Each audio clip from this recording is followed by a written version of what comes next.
देखिए, हेलो बच्चों। ठीक है, अब प्रायिकता में लास्ट टॉपिक का नाम है द्विपद बंटन। अच्छा देखो, मैंने पहले पढ़ा था आपको प्रायिकता बंटन। देखो, प्रायिकता बंटन का मैटर अलग होता है। प्रायिकता बंटन में जो सिस्टम है वो अलग है। उसमें एक्स और पी एक्स चलते हैं। पहले एक्स के मान 0 1 2 3 4 इस टाइप से आपको देने होते हैं। ठीक है, पहले एक्स के मान देने होते हैं, फिर उसके अकॉर्डिंग अपन पी एक्स ज्ञात करते हैं। तो जिसमें एक्स और पी एक्स चलते हैं उसको तो अपन बोलते हैं प्रायिकता बंटन। अब मैं आपको बताऊंगा द्विपद बंटन, जो बर्नौली सिद्धांत पर आधारित है। अब आप कहोगे बर्नौली सिद्धांत तो हमने पढ़ रखा है 11वीं के अंदर। 11वीं के अंदर जो बर्नौली सिद्धांत है वो द्रवों के प्रभाव पर है।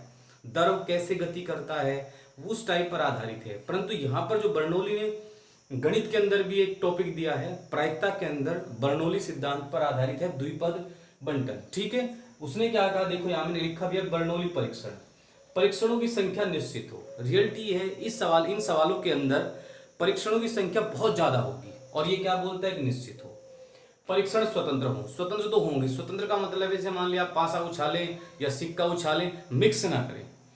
फिर क्या, प्रत्येक परीक्षण के दो ही परिणाम, सफलता और असफलता। ये सबसे ज्यादा इंपॉर्टेंट पॉइंट है। इसमें आपको केवल प्रायिकताएं दो ही देखनी है, एक सफलता, दूसरी का नाम है असफलता।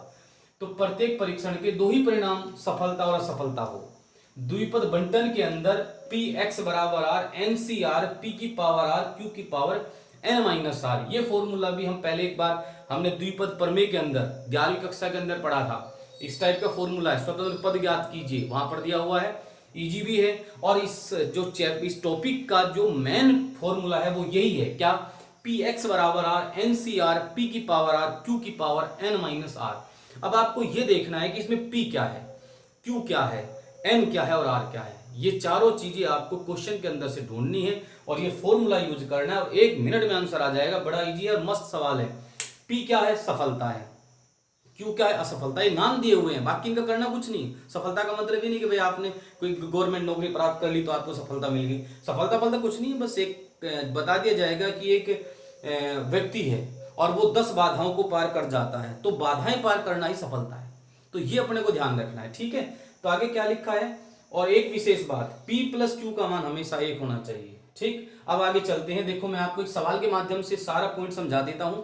आप n का सवाल के अंदर से पता कैसे करोगे, r का कैसे पता करोगे, p का कैसे पता करोगे और q का कैसे। देखो, ये सवाल नंबर है 16.5 का पहला क्वेश्चन दिया हुआ है। क्या लिखा है, यदि एक न्याय सिक्के को 10 बार उछाला जाता है, तो जैसे वो कहता है सिक्के को 10 बार उछाला जाता है, 5 बार उछाला जाता है, 50 बार उछाला जाता है, तो जो जब भी वो कहेगा इतनी बार उछाला जाता है तो n होता है, हमेशा ध्यान रखो n होता है n। तो n बराबर कितना हो गया, 10। देखो, आपको n का पता करना है, r का पता करना है, p का पता करना है। q का पता करने की आवश्यकता नहीं है, क्योंकि आप यहीं से देख लो p प्लस क्यू बराबर 1, तो p बराबर क्या हो जाएगा, 1 माइनस क्यू। तो कहने का मतलब है 1 में से घटाते q का मान अपने आप आ जाएगा। तो आपको सिर्फ 3 चीजें सवाल के अंदर ढूंढनी है, n, r और p। अब देखो, n क्या होता है, 10 बार उछाला जाता है, तो n बराबर 10 हो। तो निम्न प्रायिकताएं ज्ञात कीजिए। तथ्यतः 6 चित, तथ्यतः 6 चित, तो चित कह रहा है, चित, तो चित हो जाएगा p। तो चित आना सफलता हो जाएगा। कम से कम 6 चित, अधिकतम 6 चित, सब में 6 आया, r बराबर 6। हमेशा ध्यान रखेंगे n का मान ज्यादा होगा और r का मान या तो n के इक्वल होगा या फिर n से कम होगा। तब देखो हल कैसे करते हैं, बड़ा इजी और मस्त सवाल है, थोड़ा कैलकुलेशन का ध्यान रखना पड़ेगा। n बराबर कितना हो गया, 10, r बराबर 6, और रही बात p की, तो p बराबर चित आना, चित आने की प्रायिकता, तो क्या हो जाएगी, 1/2। जब आप सिक्के को उछालेंगे, ये मतलब देखो कि 10 बार उछालने पर 1/2 थोड़ी रहेगी। अरे 10 बार तो छोड़िए, आप तो बताइए चित आने की क्या होगी। इसमें डायरेक्ट ऐसे ही बोलना है, भले ही 5 को आप 20 बार उछालिए, पर 1 बार उछालने पर क्या प्रायिकता रहेगी, वही p है। p के हिसाब से फिर q का पता करते हैं, तो q क्या हो जाएगा, 1 माइनस p, मतलब 1 माइनस 1/2, तो 1/2। अब देखो फॉर्मूला लगाते हैं। नंबर 1 में क्या लिखा हुआ है, नंबर 1 में लिखा है तथ्यतः। तथ्यतः का मतलब होता है ठीक, बिल्कुल, एग्जैक्टली 6 चित। इसका मतलब क्या हो गया, इसका मतलब हो गया p x बराबर 6, x बराबर 6। अब आप कहोगे सर r बराबर 6 लिखा आपने, सूत्र में देखो क्या लिखा है, x बराबर r, r का मान जो है वो आपको यहां लिखना है। फिर क्या लिखा है, n c r p की पावर r q की power n minus r। n का मान कितना है, 10। सी का मान सी तो सी रहेगा, आर का मान कितना है 6 और पी की पावर 6 और क्यू की पावर 10 माइनस 6। अब थोड़ा सा सरल करते हैं तो देखो क्या आ जाएगा, फैक्टोरियल 10 बटे फैक्टोरियल 6 फैक्टोरियल 10 माइनस 6 मतलब 4 इंटू पी का मान कितना है 1/2 की पावर 6 और 1/2 की पावर 4। हल करेंगे तो हल तो मैन तो आपको ये फैक्टोरियल 10 बटे 6 और 4 ही करना है। मैं इधर करके बता देता हूं। फैक्टोरियल 10 हो जाएगा 10 into 9 into 8 into 7 into factorial 6 बटे में आ जाएगा ये फैक्टोरियल 6 का फैक्टोरियल 6 और इंटू में फैक्टोरियल 4 को अपन लिख देंगे 4 इंटू 3 इंटू 2 इंटू 1। 6 से 6 कट जाएगा और देखो 4 दूनी 8, ये 8 कट जाएगा और 3 तिया 9 हो जाएगा, 7 तिया 21 और 21 की 10 में गुणा करेंगे 210। तो कुल मिलाकर के इसका जो आंसर बैठेगा वो क्या हो जाएगा 210। तो ये 210 हो गया, बटे में आ जाएगा 2 की पावर 10 क्योंकि 6 ये है और 4 ये है तो 2 की पावर 10। अब चूंकि हम 210 को 2 से कट कर सकते हैं तो यदि आप इसको 2 से काटते हो तो ये आ जाएगा 105 और बटे 2 की पावर 9, एक पावर कम हो जाएगी क्योंकि अपने इसको काट दिया और 2 की पावर 9 का मान होता है 512। मतलब आप 2 की 9 बार गुणा कीजिए 512 आएगा, 2 की 10 बार गुणा कीजिए 1024 आएगा, वो गुणा देखिए आप कीजिएगा। अब चलो नेक्स्ट पे चलते हैं, क्या लिखा है कम से कम 6 चित। ज्यादातर बच्चे इन बातों में कंफ्यूज होते हैं, मैं आपको रियलिटी बताता हूं, बड़ी आसान है। कम से कम 6 चित तो आपको ऐसे लिखना है, देखो पी एक्स 6 क्या है कम से कम है, 6 कम है तो मुंह किधर होगा इस साइड में। मतलब कहने का ये जब वो बोले कम तो आपको लिखना है 6 7 8 9 10, ज्यादा की ओर चलना है। जब बोले अधिकतम 6 तो आपको कम की ओर चलना है, कोई प्रॉब्लम वाली बात नहीं है। आप ध्यान से देखो, समझ में क्यों नहीं आएगा, पूरे मन से मेरी बातें सुनो आप। क्या लिखा हुआ है P x greater than equal 6 मतलब पी एक्स बराबर 6। अब आगे की ओर बढ़ना है क्योंकि कम कह रहा है तो आगे की ओर बढ़ो। प्लस पी एक्स बराबर 7 प्लस पी एक्स बराबर 8 प्लस पी एक्स बराबर 9 प्लस पी एक्स बराबर 10। अब ये नहीं कि आप लिखते रहोगे क्योंकि अधिकतम कितनी बार उछाला जाता है 10 बार, तो आपको ऐसे करके 10 तक लिखना है। तो ये जो आप x बराबर लिखते हो ये किसके मान होते हैं r के मान होते हैं। n का मान तो परमानेंट 10 हो चुका है। अब देखो क्या लिखना है, फॉर्मूला यही रहेगा NCR p की पावर r q की पावर n माइनस r। ये फॉर्मूला आपको 1 2 3 4 5 बार यूज करना है। कैसे यूज करोगे देखो 10c6 और एक काम भी कर सकते हैं आप 10c6 और 1/2 की पावर 6 1/2 की पावर 4। आप एक बात का ध्यान रखेंगे कि ये जो 6 है ये यहां लिखूंगा मैं, फिर दोनों का अंतर में यहां लिखूंगा, फिर आएगा 10c7 1/2 की पावर 7 1/2 की पावर 3 7 और 3 10 6 और 4 10 ऐसे आएगा। 10c8 7 के बाद 8 आएगा 1/2 की पावर 8 1/2 की पावर 2 10c9 1/2 की पावर 9 1/2 प्लस 10c10 1/2 की पावर 10 और 1/2 की पावर 0 और 0 का मान हमेशा क्या होता है 1। जब आप इसको पूरे को सरल करोगे देखो 10c6 का मान तो आप ज्ञात कर चुके हो। आप एक बात जिसमें कॉमन देखो 1/2 की पावर 6 और 4 10 मतलब ये 1/2 की पावर 10 1/2 की पावर 10 तो सभी में है तो एक कॉमन ले लो। तो जैसे आप कॉमन लोगे तो 1/2 की पावर 10 कॉमन आ जाएगा, यहां से बचेगा 10c6 और 10c6 का मान हम ज्ञात कर चुके हैं। 10c6 का मान कितना है 210, अभी ज्ञात किया मैंने ऊपर वाले इसमें 10c6 देखो आप 10c7। अब 10c7 का मान देखते हैं, उसको मुझे थोड़ा सरल करके देखना पड़ेगा, ठीक है। अभी यहां कर लेता हूं मैं इसको थोड़ा सा सरल, कहां करूं यहां कर लेता हूं बर्नौली परीक्षण के अंदर। ये रहा, ये वैसे भी अपने को इतनी जरूरत नहीं पड़ती इन बातों की।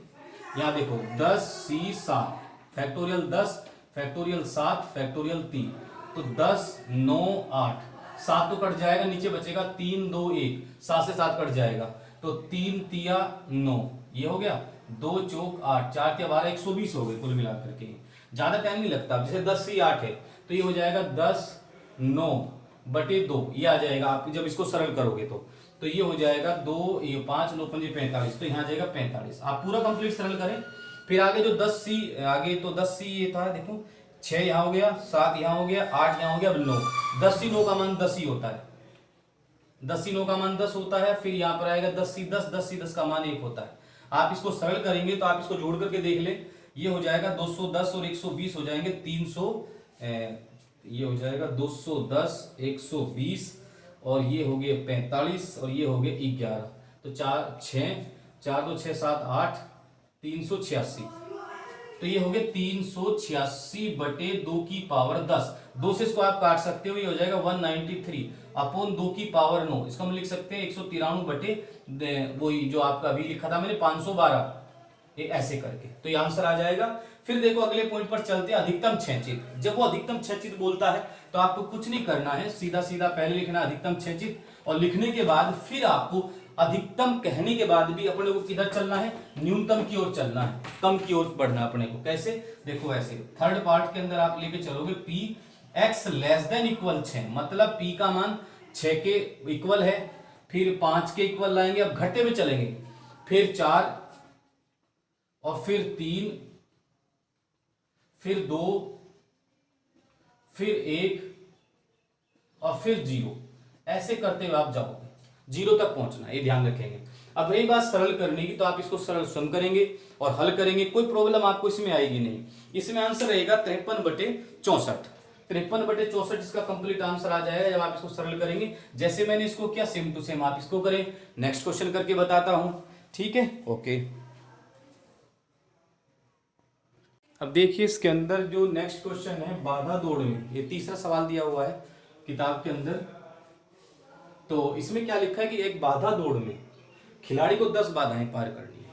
तो जब आप हल करेंगे तो देखो सीधा सिस्टम है, बहुत आसान और मजेदार है। मैंने क्या कहा था, एन का, आर का, पी का, इन 3 मान को आपको ज्ञात करना है, फिर कोई प्रॉब्लम नहीं है। थोड़ा सा कई क्वेश्चन के अंदर उसने उस बात को घुमा करके दिया है, जो कि मैं यहाँ पर उनको हल भी करूंगा। बाकी नॉर्मल सवाल में छोड़ दूंगा, जो टफ सवाल है सारे के सारे मैं हल कर दूंगा। देखो ये थोड़ा सा टफ पड़ता है, इसमें बच्चों को ध्यान नहीं पड़ता कि हमें पी क्यू आर के मान कैसे लेने हैं। अब देखिए क्या लिखा है कि एक बाधा दौड़ में खिलाड़ी को 10 बाधाएं पार करनी है, तो ये तो फटाक समझ में आ गया, बराबर 10। चलो भाई, अब रही बात पी की, क्यू की। अब देखिए 10 बाधाएं पार करनी है, तो खिलाड़ी द्वारा प्रत्येक बाधा को पार करने की प्रायिकता 5/6 है, तो डायरेक्ट आ जाएगा p बराबर 5/6 और q का मान 1 - 5/6 बराबर 1/6। तो ये आपको इजी में पता चल गया। प्रॉब्लम देखो बाहर करेगा, क्या कहता है, इस बात की क्या प्रायिकता है कि वह 2 से कम बाधाओं को गिरा देगा, अर्थात पार नहीं कर पाएगा। मतलब 2 से कम बाधाओं को पार नहीं कर पाएगा। 2 से कम बाधाएं, या तो 1 को पार नहीं कर पाएगा या फिर 0 को पार नहीं कर पाएगा। इसका मतलब वो 8 से अधिक बाधाएं पार कर जाएगा। भाई 2 से कम बाधाएं, या आप ये सोचो कि आप 2 से कम सवालों को हल नहीं कर पाते हैं 10 में से, 2 से कम को, इसका मतलब आप 8 से ज्यादा सवालों को हल कर पाते हैं। तो यहाँ पर सिस्टम ये है, जो 2 लिखा है ये आर का मान नहीं है। यहाँ पर जो आर का मान आएगा वो आएगा 9 और 10। क्यों? क्योंकि यहाँ पर लिखा जाएगा पी एक्स ग्रेटर देन 8। मतलब देखो ये 2 नहीं लिखना है अपने को, ये लिखना है कि 2 से कम बाधाओं को गिरा देगा, इसका मतलब वो 8 से अधिक को पार कर जाएगा। तो हम यहाँ पर लिखेंगे पी एक्स बराबर 9 प्लस पी एक्स बराबर 10, ऐसे लिख देंगे। और फिर वही फॉर्मूला 10, पहले फॉर्मूला लिख देता हूं मैं यहाँ पर, पी एक्स बराबर R N C R P की पावर आर क्यू की पावर एन माइनस आर। आप 4-5 बार लिखोगे ना, इतना गजब रट जाएगा, कोई प्रॉब्लम आएगी नहीं। अब देखो जैसे यहाँ पर यूज करना है, तो 10C9, फिर देखो p की पावर 5/6 की पावर 9 और 1/6 की पावर 9 के बाद क्या बच गया 1, क्योंकि 9 और 1 कितने होते हैं 10। अच्छा आगे चलते हैं, फिर यहाँ आ जाएगा 10C10, फिर p क्या है 5/6 की पावर 10। अब q की पावर 0 हो जाएगी, लिखने की आवश्यकता नहीं है। अब जरा हल करते हैं, मैं आपको बता दूं 10C9 का मान 10 होता है और ये हो जाएगा 5/6 की पावर 9 और 1/6 प्लस 10C10 का मान 1 होता है, तो 5/6 की पावर 10, ये हो जाएगा। अब आप क्या करो, इसमें से कॉमन ले लो। कॉमन क्या ले सकते हो आप, 5/6 की पावर 9 कॉमन ले लो, तो यहां से क्या बच जाएगा 10/6 प्लस, देखो यहां से 10/6 बचेगा, यहां से 10 बचेगा, यहां से 1/6 बचेगा, फिर यहां से 9 घात कॉमन आ चुकी है, तो 1 घात ही बचेगी 5/6। आप इसको सरल करोगे तो 5/6 की पावर 9 इंटू 10 और 5 कितने होते हैं 15, तो ये हो जाएगा 15/6। अब 15/6 को आप 3 से काट दो, 3 × 5 = 15 और 3 दूनी 6, तो ये हो जाएगा 5। देखो ये हो जाएगा 5 की पावर यहाँ पर कितनी है 9, यहाँ पर 1 है, तो 9 और 1 10, तो ये हो जाएगा 5 की पावर 10/2 इंटू 6 की पावर 9। ये कैसे हुआ जरा ध्यान से देखो आप, यहाँ 6 की पावर कितनी है 9, आगे 6 नहीं है, तो 6 की पावर 9 ही रहेगा। 5 की पावर 9 है और 5 की पावर 1 है, तो 5 की पावर कितनी हो जाएगी 10, बड़ा इजी क्वेश्चन है, आराम से कर सकते हैं। कई बच्चों को टफ लगता है, मैंने आपको बता दिया। नेक्स्ट क्वेश्चन जो टफ है वो ही सारे करूंगा मैं इसमें से, ठीक है। Okay bye. हमारा है वो दिया हुआ द्विपद बंटन का, ये एक क्वेश्चन दिया हुआ है, एक सत्य और असत्य प्रकार के, सत्य और असत्य प्रकार के, ये हमारा क्वेश्चन नंबर है 9। किताब के अंदर कौन सा दिया हुआ है, 9वां क्वेश्चन है। एक सत्य और असत्य प्रकार 20 प्रश्नों वाली परीक्षा में प्रश्नों की संख्या कितनी है, 20। माना एक विद्यार्थी न्याय सिक्के को उछालकर प्रश्न का उत्तर निर्धारित करता है, सिक्का उछालेगा और प्रश्न का उत्तर निर्धारित करेगा। वो कहता है कि यदि सिक्के पर चित प्रकट होता है, चित आएगा तो प्रश्न का उत्तर सत्य देगा, और यदि पट आएगा, यदि पट प्रकट हो तो असत्य देता है। प्रायिकता ज्ञात कीजिए कि वह कम से कम 12 प्रश्नों का सही उत्तर दे देता है। सवाल जितना बड़ा लिखा हुआ है इतना बड़ा इसका आंसर है, ज्यादा बड़ा है ही नहीं, बिल्कुल नॉर्मल है, सीधा हिसाब है। पहले हम n बराबर क्या लिख देंगे, 20, n बराबर 20 आ जाएगा। रही बात r की, तो r का मान मैं आपको पहले बता दूं, कम से कम 12, तो कम से कम 12 का मतलब 12 13, कम बोल दिया ना उसने, तो अब आपको ज्यादा की ओर चलना है। 12 13 14 15 16 17 18 19 और 20, ये r के मान हो जाएंगे। और रही बात p की, तो चित आना, चित आने की प्रायिकता, चित आने पर वो सत्य देता है, और ये कह रहा है कि 12 प्रश्नों का सही उत्तर देता है। इसका मतलब चित आने की प्रायिकता, चित आने की प्रायिकता क्या होती है, 1/2। तो p का मान क्या हो गया, 1/2, तो q का मान भी 1/2 हो जाएगा। और आपका सूत्र क्या है, px बराबर r NCR p की पावर r q की पावर n - r। बड़े आसान क्वेश्चन है, कोई प्रॉब्लम है नहीं, बट ढूंढना है n का मान, r का मान और p का मान। देखो कितना इजी है, आपको कुछ नहीं करना है, n की जगह क्या लिखना है, 20, c r का मान पहले क्या लिया आप, 12, फिर p की पावर 12 आएगी, और p का मान कितना है, 1/2, तो 1/2 की पावर 12 और 1/2 की पावर 8। बहुत आसान, क्योंकि इसके अंदर p और q सेम है, इसलिए 12 और 8 20, ऐसे ही आपको करना है। यहाँ फिर 11 फिर 7, ऐसे घटाते हुए चलेंगे। यहाँ पर आ जाएगा 20c 13 और 1/2 की पावर 13 और 1/2 की पावर 7, फिर 20c 14, 1/2 की पावर 14 और 1/2 की पावर 6, प्लस 20c 15, 1/2 की पावर 15 और 1/2 की पावर 5, प्लस 20c 16, 1/2 की पावर 16 और 1/2 की पावर 4, प्लस 20c 17। बहुत आसान है, आप ये मत समझना इतना लंबा चौड़ा मैं हल करूंगा इसको, ये देखना आप इसको कितना इजी वे में हल किया जा सकता है। 17 और 1/2 की पावर 3, और 20c 18, 1/2 की पावर 18 और 1/2 की पावर 2, और 20c 19, 1/2 की पावर 19 और 1/2 की पावर 1, फिर ये हो जाएगा 20c 20 और 1/2 की पावर 20। तो आपको कुछ नहीं करना है, हर एक में भले पावर अलग अलग हो परंतु उनका योग क्या है, 20 है। 12 8 20, 17 3 20, 14 और 6 20, तो 1/2 की पावर 20 कॉमन ले लो, तो 1/2 की पावर 20 कॉमन लेने के बाद कोष्टक के अंदर यहां से क्या बचेगा, 20c 12, 20c 13, 20c 14, 20c 15, 20c 16, 20c 17, 20c 18, 20c 19, 20c 20। अच्छा देख लो कोई छूट तो नहीं गया हो, 12 13 14 15 16 17 18 19 20। तो आपको जब इतना बड़ा क्वेश्चन हो जाता है तो आपको उसको सरल करने की जरूरत नहीं है, आपको उसको ऐसे भी छोड़ सकते हो।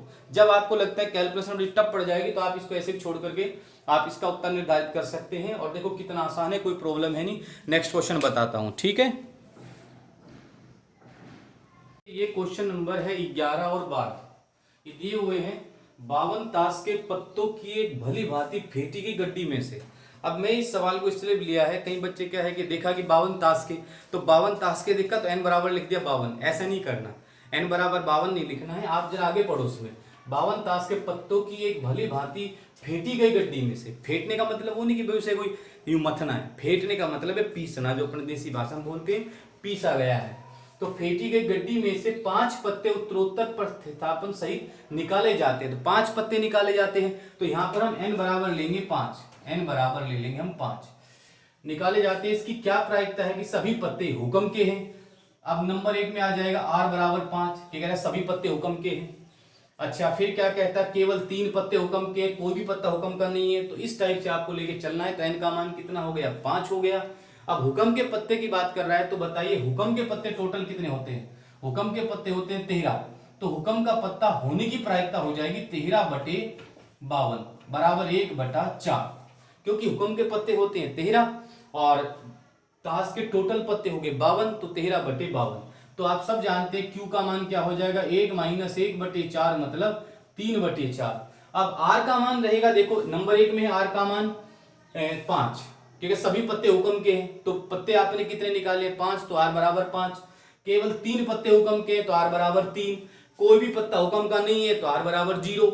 अब चलिए आगे चलते हैं। R बराबर 5 ले लिया तो अब हम क्या करेंगे, फॉर्मूला वही MCR P की पावर R।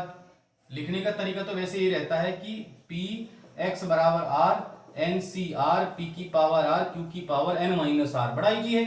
n का मान कितना है 5, C का मान नहीं सॉरी R का मान वो भी 5, P का मान 1/4 की पावर कितनी है 5, ये वाली यहां लिखनी होती है, और 3/4 की पावर 1।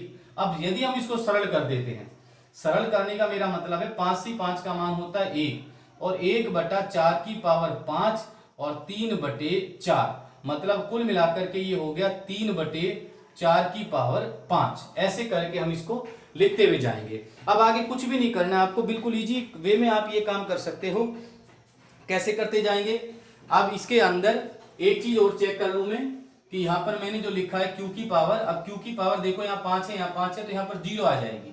तो 0 आने का मतलब क्या हो जाएगा कि इसका आंसर क्या हो जाएगा 1 हो जाएगा इंटू 1, और ये हो जाएगा सॉरी मैंने थोड़ी सी यहाँ पर ये 5 में से 5 जाएंगे 0, क्योंकि 5 पूरी हो चुकी थी तो यहाँ 1 आ जाएगा। तो आंसर होगा 1/4 की पावर 5। और मैं आपको बता दूं 4 की पावर 5 का मान होता है 1024। तो कुल मिलाकर के 1/1024 का आंसर है। नंबर 2 की बात करें तो यहाँ पर R का मान देखिए 3 रहेगा और फिर रहेगा 5C3 और 1/4 की पावर 3 और 3/4 की पावर 2। 3 और 2 5 होते हैं। अब इसको सरल करते हैं, 5C3 का मान हो जाएगा फैक्टोरियल 5/3 इंटू 2, मतलब 5 चौक 20, 20 तो 10 बचेगा, 10 आ जाएगा। एक बार आप यहाँ देख ले 5 इंटू 4/2, 2 पंजे 10, 10 हो जाएगा, यहाँ 10 आ जाएगा और यहाँ हो जाएगा 1/4 की पावर 3 और 3 की पावर 2, 4 की पावर 2, ऐसे इस टाइप से आएगा। तो मैं आपको बता दूं 10 × 90 तो ये 90 हो जाएंगे और ये 4 की पावर वही फिर से है, एक मिनट, यहाँ पर 4 की पावर 3 है, 4 की पावर 2 है, तो कितनी हो जाएंगी 5 हो जाएंगे। और 4 की पावर 5 का मान होता है 1024। 1024 अपन यहाँ लिख देंगे। फिर आप क्या करो इसे 2 से काट दो, 2 से काटने पर यहाँ 45 आ जाएगा और यहाँ पर आ जाएगा 512, इस टाइप से। फिर हम थर्ड पॉइंट की बात करें तो R का मान यहाँ पर रहेगा, देखो कोई पत्ता हुक्म का नहीं है तो R का मान रहेगा 0 और आंसर रहेगा 5C0 1/4 की पावर 0 और 3/4 की पावर 5। तो 5C0 का मान 1, 1/4 की पावर 0 का मान 1, बचा क्या केवल 3 की पावर 5/4 की पावर 5, और 3 की पावर 5 का आपको मान देखना पड़ेगा और 4 की पावर 5 का आपको मान देखना पड़ेगा। कैसे कैसे करते जाओगे आप इसको, अब इसके अंदर कुछ नहीं करना है। 3 की पावर 5 का मान होता है 243, यदि हम 3 की 5 बार गुणा करते हैं तो कितना आ जाएगा 243 आ जाएगा, और 4 की पावर 5 का मान वही 1024 होता है, तो ये इसका आंसर हो जाएगा। ठीक है, इस टाइप से हम इसको लेकर के चलेंगे। अब मैं नेक्स्ट क्वेश्चन करता हूं, देखो माना चर x बंटन b, यदि इस टाइप का क्वेश्चन आता बड़ा इजी होता है। 6,1/2 द्विपद बंटन है तो सिद्ध करो x बराबर 3 अधिकतम प्रायिकता वाला परिणाम है। तो आपको इसके अंदर कुछ नहीं ढूंढना, जो शुरू में लिखा है ये आपका n है, n बराबर 6, जो बाद में लिखा है ये आपका p है। तो ये n और p होते हैं, ध्यान रखना बस, ये n होता है पहले वाला, दूसरे वाला p होता है। और रही बात r की, तो r आप इसमें अलग अलग लेकर के चलोगे। r के अंदर आपको कुछ नहीं करना, पहले लेना है 0, फिर लेना है 1, फिर लेना है 2, फिर लेना है 3, इस टाइप से आप इनके अंक लेकर के चलोगे। कैसे, r बराबर क्या हो जाएगा 0, 1, 2, 3, 4, 5, 6, ये शुरू से लेने हैं आपको, और फिर एक एक मान रखते हुए चलो। जैसे आपने यहाँ लिखा p x बराबर 0, तो यहाँ क्या हो जाएगा n का मान 6 है तो 6C0। अब देखो p का मान 1/2 है तो जाहिर सी बात है q का मान भी 1/2 ही होगा। अब मेरी बात सुनते रहना आप, यहाँ पर क्या लिखेंगे 1/2 की पावर 0 और 1/2 की पावर 6। कैसे, x का मान 0 हो गया, देखो जरा ऊपर था r का मान 0, भाई x का मान 0 होने का मतलब r का मान 0 ही होता है, क्योंकि सूत्र क्या होता है, पी एक्स बराबर r। तो जो r का मान है वही x का मान है। तो 6c 0, 1/2 की पावर 0, 1/2 की पावर 6। तो कुल मिलाकर के इसका आंसर हो गया 1 इंटू 1/2 की पावर 6। अब जैसे आप 1 लेते हो x बराबर 1, तो यहाँ हो जाएगा 6c 1/2 की पावर 1 और 1/2 की पावर 5। तो 5 और 1 6, 6c 1 का मान होता है 6, तो 6 इंटू 1/2 की पावर 6। फिर लेंगे हम x बराबर 2, 2 लेने पर हो जाएगा 6c 2, 1/2 की पावर 2, 1/2 की पावर 3, 3 नहीं सॉरी 4। अब आप ये देखो इसमें कोई फर्क नहीं पड़ता, यहाँ 4 है यहाँ 2 है, तो 6 का 6 ही रह जाएगा। तो 1/2 की पावर 6। अब 6c 2 का मान आप याद करोगे, 6c 2 का मान यहाँ याद कर देता हूँ, 6 5 6c 2 और चलो फैक्टोरियल 4 बटे फैक्टोरियल 2 और फैक्टोरियल 4। तो ये कट जाएगा 2 15 आ जाएगा कुल मिलाकर के, यहाँ आ जाएगा 15 इंटू। अब आप इसको आगे लेके चलोगे, मैं यहाँ पर एक और कर दूं, यहाँ तक मेरे हिसाब से आपको दिख जाएगा x बराबर 3। तो ये हो जाएगा 6c 3, 1/2 की पावर 3 और 1/2 की पावर 3। आप ध्यान रखेंगे 1/2 भले ही इधर घात कम हो रही है तो उधर ज्यादा हो रही है, हिसाब वही है। तो 6c 3 का मान कितना हो जाएगा मैं आपको बता देता हूँ, 6 इंटू 5 इंटू 4 इंटू फैक्टोरियल 3 बटे फैक्टोरियल 3 इंटू 3 इंटू 2 इंटू 1। तो ये कट जाएगा 3 दूनी 6, 6 पंजे 20। तो कुल मिलाकर के मतलब 5 चौक 20, 1/2 की पावर 6। तो ये वाली कंडीशन बन जाएगी। फिर हम आगे मान लेकर के चलते हैं, पी एक्स बराबर कितना हो जाएगा भाई, 3 तो हो गया, अब लेंगे हम 4, फिर लेंगे हम 5, मैं एक बार ही लिख देता हूं, और फिर लेंगे हम 6। तो ऐसे आपको 6 तक मान लेने हैं। यहाँ आ जाएगा 6c 4, यहाँ आ जाएगा 6c 5 और यहाँ आ जाएगा 6c 6, और फिर यहाँ हो जाएगा 1/2 की पावर 4 और 1/2 की पावर 2। और 6c 4 का मान अब कितना हो जाएगा, वापस 15 ही रहेगा। जो 6c 2 का मान था वही 6c 4 का मान रहेगा। तो ये हो जाएगा 15 इंटू 1/2 की पावर यहाँ पर आ जाएगी 6। फिर आप 6c 5 लेंगे तो 1/2 की पावर 5 और 1/2 की पावर 1, और 6c 5 का मान होता है 6 इंटू 1/2 की पावर 6। तो ये हो जाएगा 1/2 की पावर 6 और 1/2 की पावर 0। तो कुल मिलाकर के हो जाएगा 1/2 की पावर 6 1 इंटू करके। अब आप जरा ध्यान से देखो, 1/2 की पावर 6 तो सब में है, इसका मतलब इधर से तो ये मान सब में समान होगा, जिसमें आगे ज्यादा मान होगा वही बड़ा आंसर होगा। यहाँ 1 है, यहाँ 6 है, यहाँ 15, यहाँ 20, 1 6 15 20, 15 6 1। तो बड़ी संख्या कौन सी हुई, 20 वाली, ये वाली बड़ी संख्या हुई। और हमें यही सिद्ध करके बताना था कि सिद्ध करो x बराबर 3 अधिकतम प्रायिकता वाला परिणाम है, इसलिए x बराबर 3 अधिकतम प्रायिकता वाला परिणाम है। तो इस टाइप से करना है। नेक्स्ट क्वेश्चन करके बताता हूं आपको मैं। नेक्स्ट क्वेश्चन है आपके सामने, मैं पहले ये 10वां क्वेश्चन करके बताऊंगा, इजी है, कोई प्रॉब्लम वाली बात नहीं है। ये क्या कहता है, 1 मिनट थोड़ा सा लाइट कर दूं। एक थैले में 10 गेंदे हैं। अब जैसे आपने देखा ना, एक थैले में 10 गेंदे हैं, तो आप फटाक से n बराबर 10 लिख बैठोगे, नहीं, आगे देखो उनमें से निकालनी कितनी है। प्रत्येक पर 0 से 9 तक अंक लिखे हैं। यदि थैले में से 4 गेंदे उत्तरोत्तर पुनः वापस रखते हुए निकाली जाती हैं, तो इसकी क्या प्रायिकता है कि किसी भी गेंद पर 0 नहीं लिखा है। अब आप इतना तो समझते ही हैं कि प्रत्येक गेंद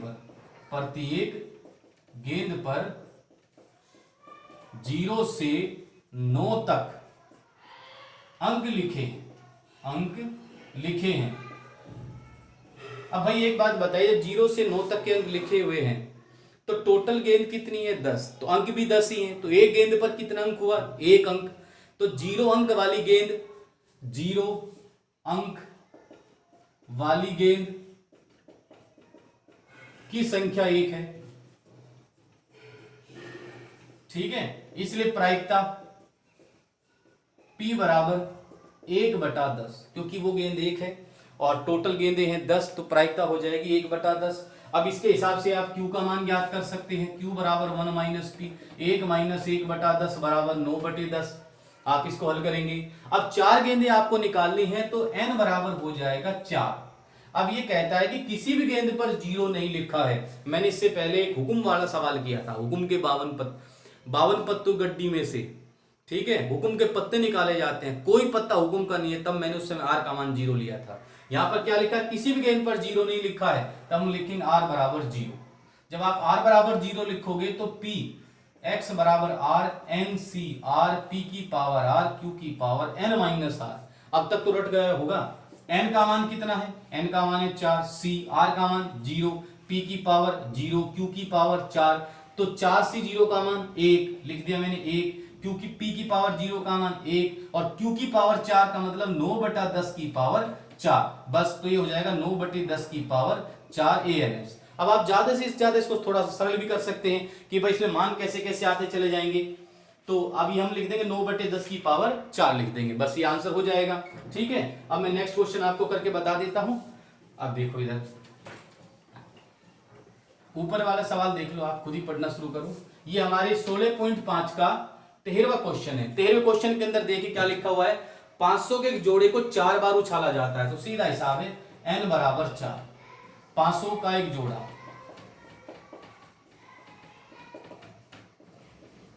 अच्छा, 500 पर प्राप्त अंकों का द्विक होना। तो द्विक आप समझते हैं, द्विक क्या होता है? द्विक का मतलब होता है 1 1, 2 2, 3 3, 4 4, 5 5 और 6 6, ये होते हैं द्विक होना। अब ये जब आप जोड़े को उछालेंगे तो परिणाम कितने आएंगे? 36। जोड़ा है इसलिए परिणाम 6 इंटू 6 मतलब 36 होंगे। इन 36 परिणामों में ये जो 6 अंक हैं, कौन से? 1 1, 2 2, 3 3, ये है द्विक। तो 36 में से 6 द्विक हैं। तो द्विक होना एक सफलता है। तो ये कहता है कि द्विक होना सफलता है, तब दो सफलताएं की प्रायिकता ज्ञात कीजिए। तो n बराबर 4, r बराबर 2, इसमें तो कोई झंझट ही नहीं है, साफ ही बोल दिया दो सफलताओं की। अब देखिए p की बात करें तो 36 परिणामों में 6 परिणाम द्विक होना है। तो 6/36 मतलब 1/6। तो q का मान हो जाएगा 1 माइनस 1/6 मतलब 5/6। अब फॉर्मूला क्या है? पी एक्स बराबर R N C R P की पावर आर क्यू की पावर n माइनस आर के हिसाब से। अब हम बात करें तो x बराबर कितना हो जाएगा? 2, n का मान कितना है? 4, c 2, p की पावर 2, q की पावर 2। कैसे? 4 माइनस 2। अब 4c2 का मान कितना होता है? ये हो जाएगा 6, क्योंकि 4 इंटू 3 12 क्या दे 6, तो 6 इंटू p की पावर 2 मतलब 1/6 की पावर 2 और q की पावर 2 5/6 की पावर 2। थोड़ा सरल करें तो 6 इंटू 1/36 इंटू 25/36, इस टाइप से कंडीशन बन जाएगी। तो ये 6 से 36 कट जाएगा, आंसर हो जाएगा 25/18 3 21 मतलब 25/216, ये आपका आंसर हो जाएगा। ठीक है, नेक्स्ट में विविध प्रश्नमाला के दो टफ क्वेश्चन और साथ के साथ यहीं पर बता देता हूं। ठीक है, ओके बाय। प्रश्नमाला के अंदर से सवाल दिए हुए हैं। ये तीसरा क्वेश्चन है विविध का। यदि a तथा b दो ऐसी घटनाएं हैं कि a उपसमुच्चय b, क्या लिखा हुआ? a उपसमुच्चय b। अब आप ध्यान रखेंगे इन सवालों के अंदर जितने हमने फॉर्मूले पढ़े हैं, पहली प्रश्नावली के अंदर सहप्रतिबंध प्रायिकता, दूसरी में स्वतंत्र घटना p intersection b into P A into P B, पहली वाली में था पी ए बटा B equal to P A intersection b बटा पी बी। सहप्रतिबंध प्रायिकता, स्वतंत्र घटनाएं, बेज पर में और प्रायिकता बंटन, द्विपद बंटन, ये टोटल है हमारे यहाँ पर। अब यहाँ मिक्स होके चलेगा मामला। क्या लिखा है कि ए उपसमुच्चय b तथा P B not equal to 0, तब निम्न में से कौन सा कथन सत्य है?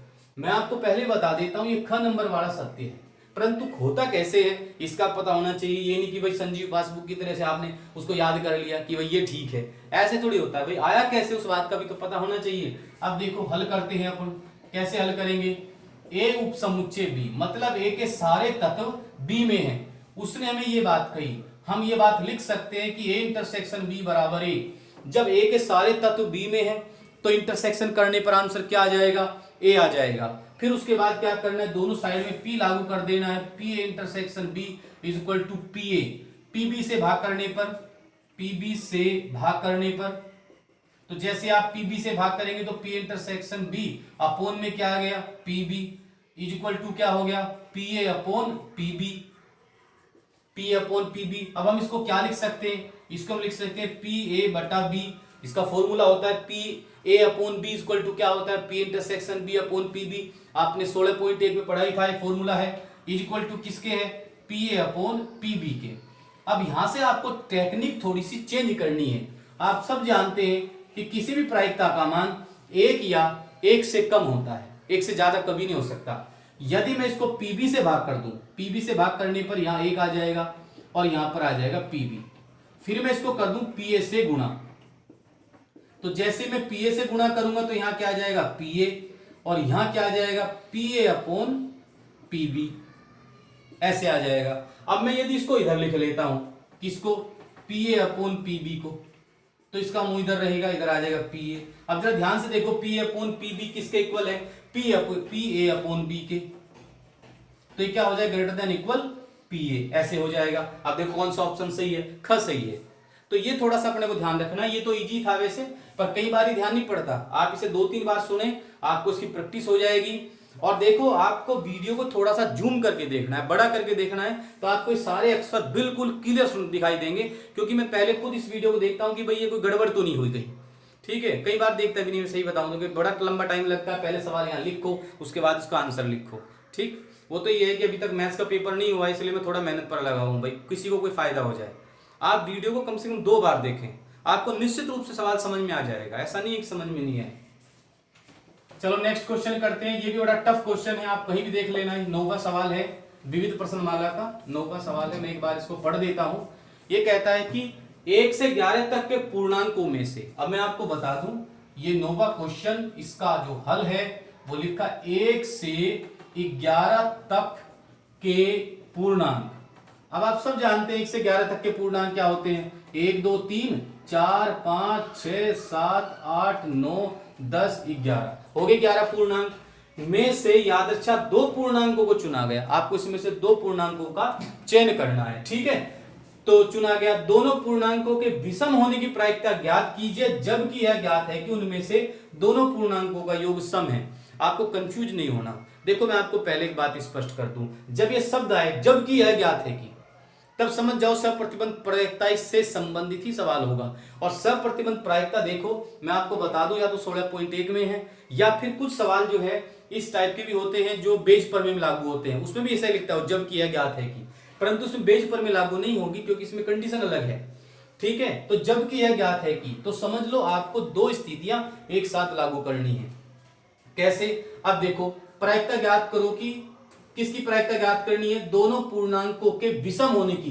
तो आप ऐसा मान लो a बराबर या e बराबर दोनों पूर्णांकों का विषम होना। आपने जो 2 पूर्णांकों का चयन किया वो दोनों कैसे हैं, विषम हैं। f बराबर, देखो ये कहता है कि 2 पूर्णांकों को चुना गया, दोनों पूर्णांकों के विषम होने की प्रायिकता ज्ञात करो, जबकि यह ज्ञात है कि उनमें से दोनों पूर्णांकों का योग सम है। यहां लिखेंगे दोनों पूर्णांकों का योग सम है। अब मेरी एक बात सुनना, प्रायिकता आपको इसकी बतानी है, इसके सापेक्ष बतानी है, तो आप लिखेंगे पी ई अपॉन एफ। याद आएगा 16.1 में है, वीडियो वापस देख लेना पार्ट 1 वाली, आपको ध्यान पड़ जाएगा पी ई इंटरसेक्शन एफ बटे पी एफ। अच्छा एक बात तो है, मैं आपको सही बताऊं, जब मैं खुद पढ़ता था तो उस समय एक प्रॉब्लम होती थी कि अपन पढ़ते जा रहे हैं, तो होता क्या था कि जब हम लास्ट वाले चैप्टर में पहुंचते तो पहले वाले चैप्टर दिमाग से निकल जाते। यूं है कि ऑनलाइन पढ़ाना कोई ज्यादा दम वाली बात तो है नहीं, पर एक फायदा जरूर है। जैसे मान लिया अब आप इसमें से फॉर्मूला भूल जाओ या ये नियम भूल गए हो, तो मेरा पार्ट 1 वापस एक बार रिपीट कर लो, आपको सवाल तुरंत समझ में आ जाएगा और वो रिपीट भी हो जाएगा। देखें, ठीक है। अब जरा यहाँ देखो, परंतु जब हम पढ़ते थे तब उस समय स्थिति नहीं थी, आप वापस रिपीट तो नहीं कर सकते, सर ने पढ़ा दिया बस, फिर आगे निकल गए। अब यहाँ तो वीडियो है, वापस देख लो उसको। अब देखो आपको इसका पता होना चाहिए और इसका पता होना चाहिए। देखो पता कैसे करते हैं, टफ क्वेश्चन है, थोड़ा ध्यान देंगे आप लोग इस पर। देखिए कुछ नहीं करना है, दोनों पूर्णांकों का विषम होना ई है, दोनों पूर्णांकों का योग सम है। अब देखिए मैं आपको बता दूं विषम संख्याएं कौन सी हैं, विषम संख्याएं या विषम अंक, कुछ भी लिख लो उससे कोई फर्क नहीं पड़ता। विषम अंक क्या है, 1 3 5 7, 1 3 5 7 9 और 11, ये विषम अंक है। ये कितने टोटल, 3 और 3 6, ये 6 है, विषम अंक 6 है। सम अंक तो जाहिर सी बात है सम अंक तो 5 ही होंगे, कौन कौन से, 2 4 6 8 और 10, ये हो गए सम अंक। अब आपको क्या करना है, देखिए मैं आपको इनकी प्रायिकता बता देता हूं। इसके अंदर जैसे आपको विषम अंक होने की प्रायिकता ज्ञात करनी है, तो उसकी हो जाएगी 6c2 बटे 11c2, मतलब अनुकूल परिणाम बटे कुल परिणाम। क्योंकि आपको संख्याएं कितनी चुनाव करनी है, 2 संख्याओं का चुनाव करना है, टोटल में से भी आप इसको सरल करेंगे, फैक्टोरियल 6 बटे फैक्टोरियल 2 फैक्टोरियल 4 बटे फैक्टोरियल 11 बटे फैक्टोरियल 2 फैक्टोरियल 11 में से 2 गए बचे 9।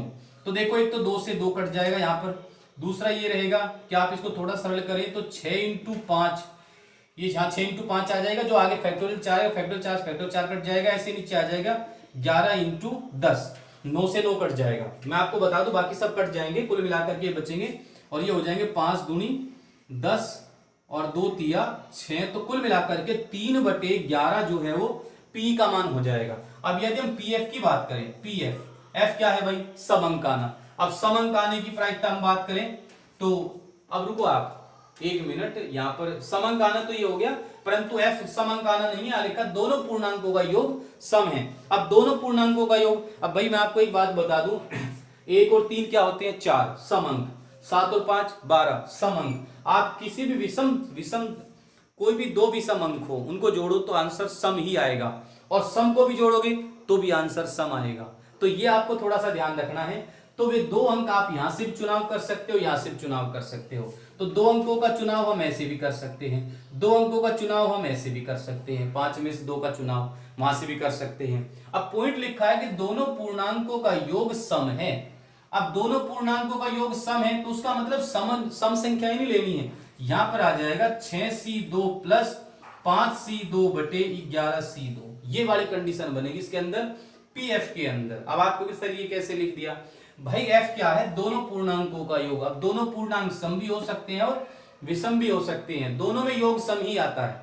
अब आप इसको सरल करेंगे, मैं आपको इसको मतलब थोड़ा सा सरल करके आगे तक बता देता हूं, अलग अलग सरल करते जाएंगे। आपने एक तो अंक अभी सरल किया ही है 6c2, ठीक है, 6c2 सरल करके कितना है आपका 3 बटे 11। अब जब आप इसको सरल करते जाओगे, कौन सा है ये 6c2 प्लस 5c2 बटे 11c2 सरल करके देख सकते हैं।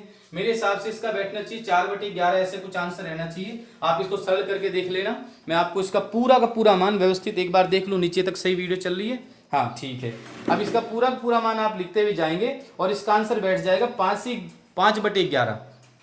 तो हम इसको थोड़ा सा सरल कर लेंगे यहाँ से, तो ये हो जाएगा 5 बटे 11। आप इसको सरल करेंगे जब, ठीक है। आपको मैं बता भी सकता हूँ, जैसे अभी 6c2 11c2 बताया, तो 6c2 का मान अलग निकालो, 5c2 का मान जोड़ करके फिर 11c2 का निकाल दो, तो 5 बटे 11 हो जाएगा। और यदि हम इंटरसेक्शन की बात करें, इंटरसेक्शन की बात करेंगे तो इंटरसेक्शन में आप बताओ, अच्छा देखो ई इंटरसेक्शन है, ई क्या है 6c2 बटे 11c2, एफ क्या है 6c2 प्लस 5c2 बटे 11c2। इसमें कॉमन क्या है, देखो 11c दोनों में है, 6c2 कॉमन है, तो इंटरसेक्शन में आ जाएगा 6c2 बटे 11c2। तो जैसे ही आप इसका इंटरसेक्शन करते हैं, ये तो आप अभी ज्ञात कर चुके ही हैं, क्या है 3 बटे 11, ठीक। अब आप इसका सीधा सीधा इस सूत्र यूज कर सकते हैं, P E intersection F equal to क्या हो जाएगा, ध्यान से देखो आप ये फॉर्मूला। अब इसका आंसर क्या है, अभी मैंने निकाला है 3 बटे 11 और बटे पीएफ का मान आप सरल कर लेंगे, 5 बटे 11 बराबर 11 से 11 कट गया 3 बटे 5। अच्छा सरल करना भी कोई इतनी बड़ी लंबी चौड़ी कहानी लो, मैं भी करके बताऊं। देखो जैसे यहाँ क्या लिखा 6c2 का मान आपको स्पष्ट करके दिखाऊं, फैक्टोरियल 6 बटे फैक्टोरियल 2 फैक्टोरियल 4। तो फैक्टोरियल 6 को अपन क्या लिखेंगे 6 इंटू 5 इंटू फैक्टोरियल 4 बटे 2 इंटू फैक्टोरियल 4, 4 से 4 कटे 2 6, आंसर कितना आया 15, कुल मिलाकर के इसका आंसर। अब 5c2 की बात करें तो फैक्टोरियल 5 बटे फैक्टोरियल 2 फैक्टोरियल 3, तो ये जाएगा 5 चौक 20, 20 काट दिया 10, तो कुल मिलाकर के 10 और 15 कितने हो गए 25, तो इसका आंसर तो हो गया 25। अब इसका देखते हैं 11c2 का, 11c2 का मैं इधर करके देख लेता हूँ, फैक्टोरियल 11 बटे फैक्टोरियल 2 फैक्टोरियल 9, तो 10 इंटू 11 इंटू 10, 9 तो 9 से कट जाएगा 2, तो इससे काट देंगे कितना हो जाएगा 5 बार बटे आ जाएगा 55, तो कुल मिलाकर के 11c2 का आंसर कितना हो जाएगा 55। तो अपन यहाँ क्या लिख देंगे 55, 5 से काट दो, 5 5 25 और 5 से काटो 11, 5 बटे 11 इस टाइप से आ सकता है। ऐसी कोई प्रॉब्लम वाली बात नहीं है, आप ध्यान से करोगे तो आराम से हो जाएगा। अब नेक्स्ट सवाल करते हैं।